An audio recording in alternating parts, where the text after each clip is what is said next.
السلام عليكم ورحمة الله وبركاته. أهلا بكم متابعي قناة أكل شهية مع أمل صيام.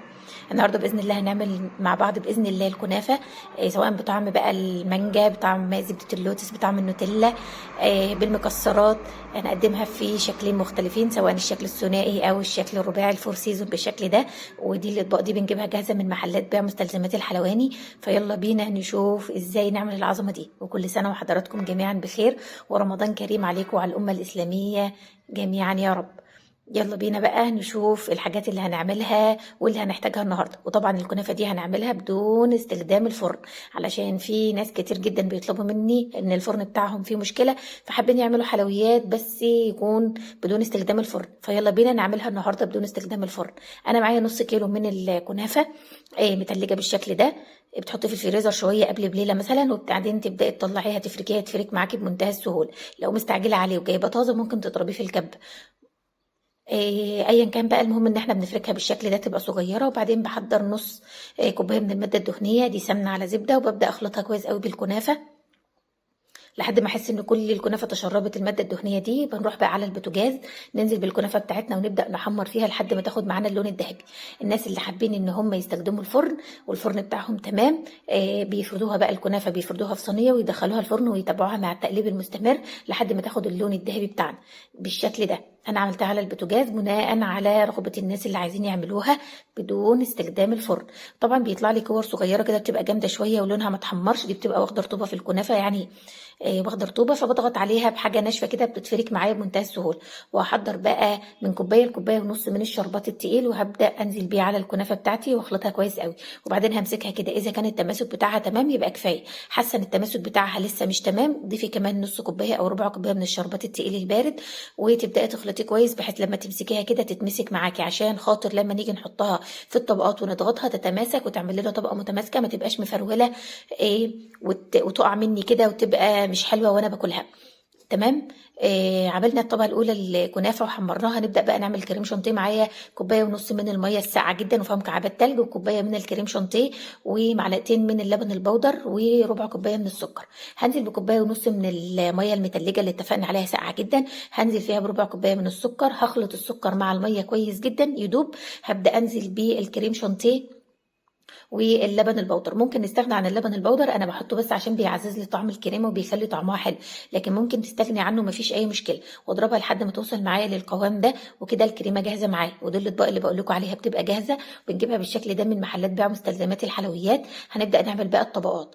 انا في الشكل اللي هو الفور سيزون ده هعمل طبقه من الكنافه. بحط الكنافه كده، سمك الطبقه بقى انت اللي بتتحكمي فيه، عايزاه تخين عايزاه رفيع زي ما انت عايزه، وتحطيها وتضغطي عليها كويس عشان تسويها. عايزه اقول لكم ان في بعض الناس مش بيحطوا عليها شربات ولا حاجه، بيحمروها ويستخدموها على طول ويحطوها كده. في ناس بيحمروها وبعدين يحطوا عليها شويه من السكر البودر وبس ويبداوا يستخدموها، لكن انا بحب ان انا احط لها شربات او احط لها حليب محلى مكثف عشان تمسك معايا وتبقى متماسكه والطبقات يبقى شكلها حلو.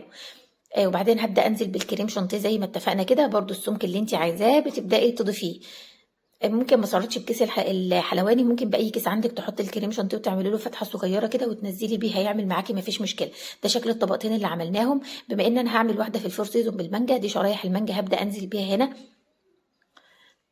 وبعدين الجزء التاني برضو اعمل فيه شكل تاني، يعني انا مش هعمله الاربعه بالمانجا، انا هعمل جزء بالمانجا وهعمل جزء باللوتس ودي وجزء بالنوتيلا وجزء بالمكسرات. فانا حطيت واحده فيها مانجا، وواحده حطيت فيها بسيط كده من النوتيلا، وواحده حطيت فيها بسيط من زبده اللوتس، برضو عشان الطعم يبقى حلو كده تحسي بيها جوه الطبقات، وواحده هحط فيها المكسرات.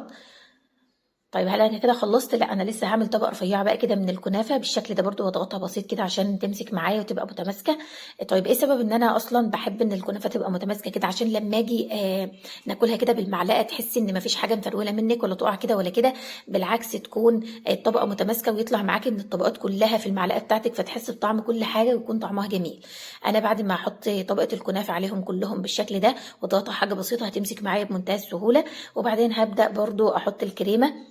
ممكن تحطيها بالشكل ده او ان انتي تحطيها لان كده كده انا عملت الشكل ده لان هرش عليه مكسرات، والشكل التاني بما اني لسه هسويه عشان احط عليه النوتيلا وزبدة اللوتس والحاجات دي، ف مفيش اي مشكله. انا هعمل بقى الشكل اللي قلت لكم عليه، هحط هرش عليه مكسرات، والشكل التاني هسويه بظهر المعلقه كده عشان يتساوى معايا، واكون انا معايا معلقتين كبار كده من النوتيلا، مخليهم مدفيهم في حمام بخار. يعني حطيت ميه وحطيت شويه النوتيلا في طبق تاني فوقه، والميه سخنت، النوتيلا تحسوا ان هي بقت سايله شويه، يبقى كده تمام، هبدا استخدمها. وحطيت جزء فيه مانجا، ونفس الكلام اللي عملته في النوتيلا هعمله في زبده اللوتس عشان تكون بسيطه معايا وسهله معايا.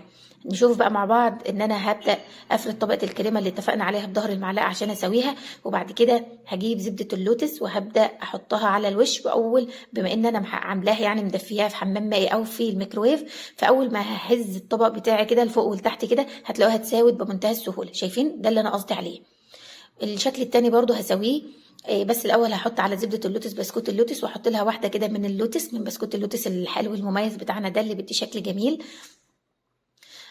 وعايزه اقول لكم ان الاطعمه ممكن تختلف، ممكن تعملي اي طعم انت بتحبيه. يعني ممكن تعملي احنا دلوقتي عملنا بالمانجا وزبده اللوتس، وعملنا بالمكسرات، وعملنا بالنوتيلا. انت ممكن تعملي اي طعم انت عايزاه، عايزه تعمليها بالفراوله، عايزه تعمليها بكريمه الفستق، عايزه تعمليها باي حاجه، اعمليها بالطعم اللي بتحبيه. ده اللي كان متوفر عندي في الوقت ده وعملت بيه. ودي النوتيلا اللي قلت لكم عليها برده مسيحاها زي ما اتفقنا، بحيث ان انا لما ارفع الطبق وانزله اديله كام خبطه بالراحه كده هتلاقوها بيتساوى معايا وبيديني الشكل اللي انا عايزه. وبشرت قطعة شوكولاتة صغيرة عشان أزين بيها الوجه.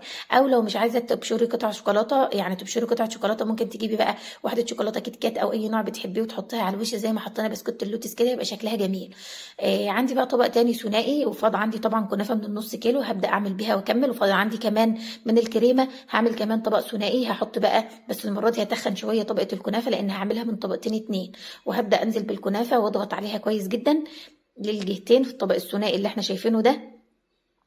وبعدين هبدأ أعمل بيه الكريمة زي ما اتفقنا ان انا مش بهتم بتشكيل الكريمه لان كده كده انا لسه هزينها، فمش مهم بالنسبه لي تشكيل الكريمه بشكل كويس. انا المهم بس افرد الطبقه بالسمك اللي يناسبني، وبعدين هبدا احط جزء عليه من شرايح المانجا. ولو عندك بقى شويه من الفستق كده الحلو بتاعنا، او اي مكسرات ممكن تعمليها يعني تبقى مجروشه كده وترشيها عليها لكسر اللون بتاع المانجا. او لو عايزه تسيبيها مانجا بس وتلمعيها بشربات مفيش اي مشكله، بشربات تقيل او بجيلي تلميع علشان خاطر لونها ما يسودش وتفضل جميله. وهعمل بقى النص التاني ده هقسمه اتنين، هعمل جزء فيه الباقي مني من زبده اللوتس اللي كنت مدفياها يعني، والجزء التاني هعمله بالنوتيلا برضو اللي فاضت معايا. علشان كده، علشان يعني ده اللي انا اقصده، ان انا كملت كميه الكنافه اللي فضلت معايا، وكميه النوتيلا اللي كانت موجوده، وكميه زبده اللوتس، وكميه المانجا اللي انا كنت محضراها، بحيث ان انا ابقى خلصت كده كل الكميه. ده النص كيلو عمل لي الشكل ده.